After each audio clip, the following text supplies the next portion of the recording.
It's your boy, Marquio. And we back at it again with another reaction, man. Today we got Nick Wright getting destroyed in the GOAT debate. LeBron versus Michael Jordan. I ain't gonna lie, a lot of people is getting destroyed in the Michael Jordan-LeBron debate. We gotta stop it, bro. We gotta stop it. Mike is the GOAT. Like, with the things y'all be saying, the things y'all try to like say to make LeBron higher than Mike, it's no good at all. LeBron been to multiple super teams. LeBron went to different teams just to win a championship. He never stayed in one team that was structured. Like Kobe stayed on one team. And they said at the time, when Kobe was getting traded, he wanted to go to the Bulls. And the Bulls had nobody back then. Last time, before D Rose, you know what I'm saying? They had nobody. You know? Steph Curry haven't went to not one team yet. And I feel like he deserved to go to a different team at this point. But LeBron bounced team after team after team after team. He been doing this for a long time, and he in Philly right now. So you know he's ring chasing. He trying to pass Jordan, but he can't. Make sure y'all like, comment, subscribe. Let's get it. When talking about the NBA media, there's been a fair share of bad commentators and awful talking heads, like Stephen A. Smith, Skip Bayless, Kendrick Perkins, even Ryan Hollins. Those four guys right there are definitely top tier of the worst NBA analysts. But in my personal opinion, there's one guy who takes the cake as the definitive worst analyst in the sports game. That happens to be Nick Wright at Fox Sports. And if you aren't familiar with Nick Wright, he's one of the biggest LeBron James defenders. He'll prop him up in any scenario and downplay any other great player if it helps LeBron James and it benefits his argument. And in today's video, we're looking at a very quick segment where it debates Michael Jordan, his competition, and how the 80s and 90s are overrated as a great era. So with that being said, let's get right into it. This is what is frustrating for me, because Bruce said the thing everyone always says, which is there was a dynasty during Jordan's era, but we don't count it because it doesn't help the Jordan argument. Now, that's all Bruce said. So stepping in very quickly, Nick Wright already is kind of being disingenuous as well as misleading. As in Jordan's playing career, yes, there was one dynasty, that being the LA Lakers. But for Jordan, he came into the NBA as a rookie in 1985. At that point, the Lakers had already won 2 championships, and during Jordan's playing career, they only won 3. Also, one thing I do want to point out is that Nick Wright refers to the 80s as the Jordan era, when everyone knows Jordan's era was the 90s, and his overall championship winning prime was from 91 to 98. Bruce said, So we gonna count everybody that beat LeBron before he start winning? What I'm gonna say is in Jordan's career, in years he was active, 3 teams went back to back. That seems noteworthy. The Lakers did it, the Pistons did it, the Rockets did it. So, jumping in very quickly, once again, Nick Wright is highly disingenuous. And at the very end, he mentions Houston going back-to-back on Jordan's watch. Now, that's pretty funny considering Jordan, he didn't play 94 and 95 when he played 17 games during the regular season. And even looking at the LA Lakers, when they went back-to-back, Jordan at that point was in his 3rd and 4th season. Now the Pistons, that is fair, as Jordan then was in his prime and an MVP player. And if you look at Jordan's time as a Bull, there are only 4 teams in the NBA that won championships on his watch. If you include the Wizard years, that bumps up to only 5. Compared to LeBron James, looking at his pre-Lakers career, there were 7 teams who won championships on his watch. And if you include the Lakers, that bumps it up to even more at 9. My overall point being, if you're going to make this argument against Jordan, have that same energy for LeBron James and be consistent. So here's the thing. This is also, if I were to tell you, Shaquille O'Neal And Kobe Bryant and Tim Duncan won rings on Jordan's watch. You guys all roll your eyes and say that's ridiculous. Oh my God, that's so outrageous, it's unfair. Shaq and Kobe won their ring when Jordan was 38 years old. How old's LeBron James?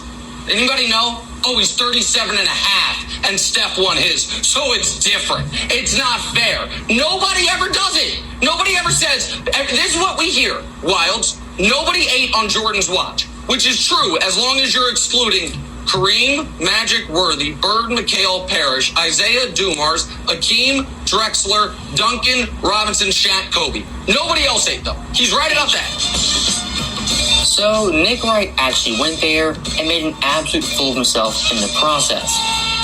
As once again, the theme of this video is be consistent and apply the same logic. After watching that minute-long clip of him bashing Jordan, let's apply the same logic to LeBron James, the player he believes is the greatest player in NBA history. If you look at all-star Hall of Fame players who won on LeBron's watch, here's a few. Chauncey Billups, Ben Wallace, Tim Duncan, Tony Parker, Manu Ginobili, Kawhi Leonard, D. Wade, Shaq, Rondo, Pierce, Ray Allen, Kevin Garnett, Kobe, Powell, Dirk, Jason Kidd, Curry, Clay, Draymond, KD, Kawhi, Lowry, Giannis, Drew, as well as Middleton. That's 25 All-Star Hall of Fame players who won on LeBron's watch. And one vital question I have to ask, what top 75 player, all-time great legend, didn't win a championship because of LeBron James? When you look at Jordan, he has players like Karl Malone, John Stockton, Charles Barkley, Patrick Ewing, even Reggie Miller, who didn't win because of him.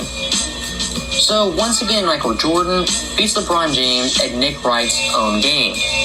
And in my own personal view, when talking about LeBron's era, I would say realistically, that's from 2011 to probably 2018 or 2020.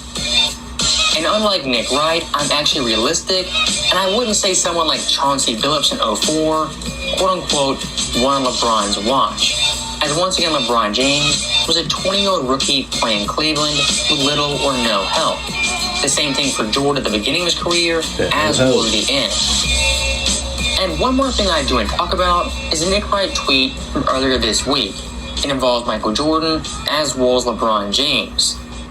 And right here on your screen right now, you see a tweet from Dr. Guru talking about Jordan chasing stats in order to be the GOAT. He makes a pretty good overall point, once again emphasizing longevity stats, racking up points, assists, and rebounds, does not make the greatest player in NBA history. Now, Nick Wright in his Twitter thread, he took the bait and responded with the following. No, but maybe try to tell him not to quit the sport twice, try to beat Larry Bird in a single game in the playoffs, and try not to wait till 25 to finish above 500. Now, Nick in that simple tweet right there makes 3 major points, and he's wrong on all 3. And looking at his first overall point, he refers to Jordan quitting the game twice, that being 93, as well as 98. Now, for 1 second, let's think and remember what happened after 93.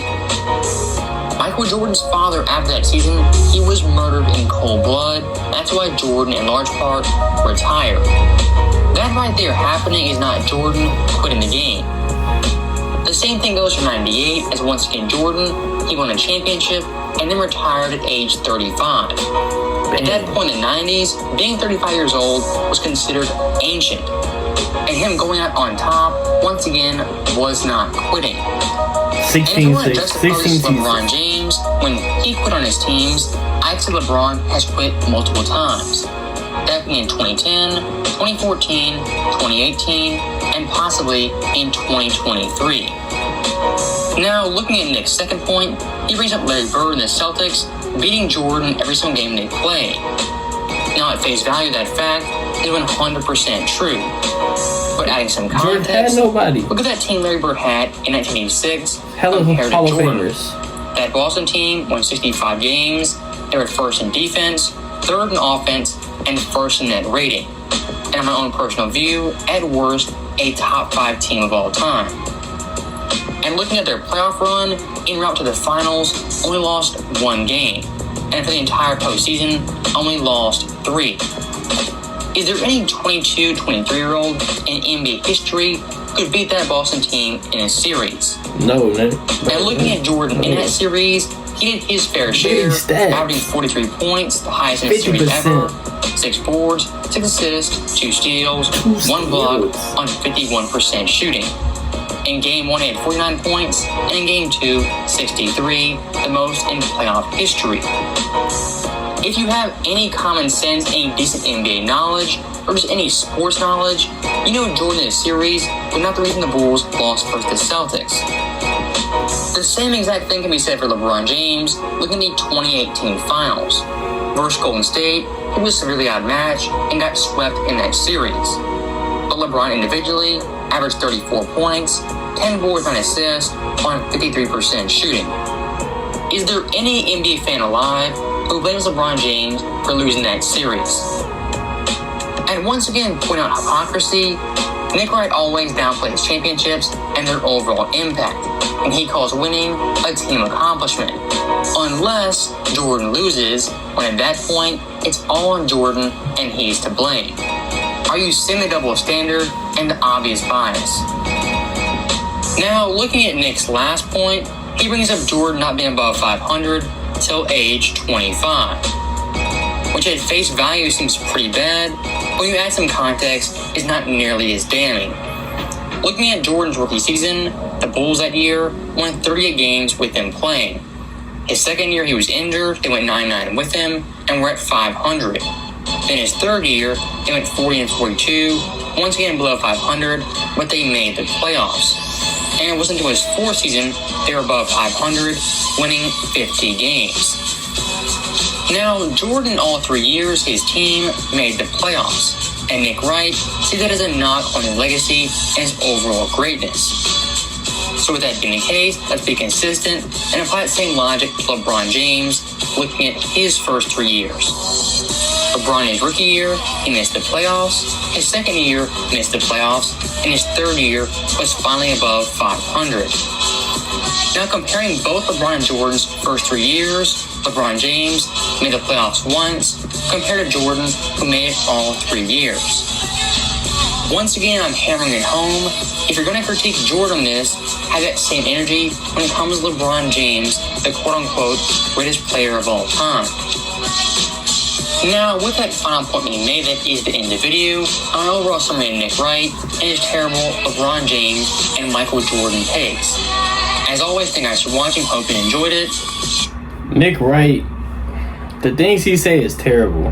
His points are not valid at all. Why every time y'all always got to bring up Michael Jordan against Larry Bird, bro? Mike was young as hell. He had nobody on his team. He had nobody. When y'all say in this generation, janitors, plumbers, that's what he had on that team. It was Michael Jordan and a bunch of nobodies. And he played against, like, the whole team was damn near Hall of Famers. The whole starting lineup was damn near Hall of Famers. Now, Michael Jordan himself cannot beat that team by itself. You know what I'm saying? If Michael Jordan had the pieces LeBron had, but they both was in the same boat, right? LeBron, he had no help. He was doing his thing on his side. Mike had no help. He was doing his thing on his side. But Mike was winning MVPs, Defensive of the Year, Rookie of the Year. Mike was dunk contest. Mike was already cooking. He was already stirring. He was already stirring his pot up before he even got into his prime, his peak, where he just ruled the 90s. You know what I'm saying? When he ruled the 90s. Y'all got to understand, LeBron haven't went to a point where he just went crazy for the whole 2000s. Nah, it didn't go like that. He'll probably win a championship, don't win that year, win a championship. Michael Jordan won. Went to go take a break from baseball 2 years, came back in the middle of the season, so that don't count. But if you want to count it, you can count it. He missed that year, but then when he got himself back in shape and back right, he won again and again and again. Like, that's just like I feel like that's like the craziest flex of all time. The craziest. I don't even have to go in depth to all his accomplishments and what he did. It's just the 6th championship, the 3-peat. How do you win 3 and you still young and say I'm finna retire because of my pops and go play baseball and play major baseball, professional baseball? for the White Sox. Went to go play for the White Sox. Team, everybody like, dang, the lead is not the same like that. You know what I'm saying? Might come back in the middle of the season. Had 45 on. He's still putting up good numbers, but he just not himself. His energy not his self. So you know, he still made it to the playoffs. He got swept. He said, okay, bet. Bro came back the next year, won. Like, I know a lot of players back in the day was probably mad as hell because, like, you couldn't even get one championship. He gave y'all 2 years. Y'all basically got a free championship. And then he retired at 35 in the 98. In today's world, they going up to, like, at least 39, 40. If Mike, bro, imagine it was no Last Dance and they was still going. Mike would have had plenty of championships. And then on top of that, if he never retired to play baseball, we're gonna be talking about something else right now, man. But y'all let me know in the comments how y'all feel about that, man. Your boy Markio is signing out, man. Make sure y'all like, comment, subscribe. We're gonna roll to 16K subs. I'm gonna see y'all in the next video. I'm out.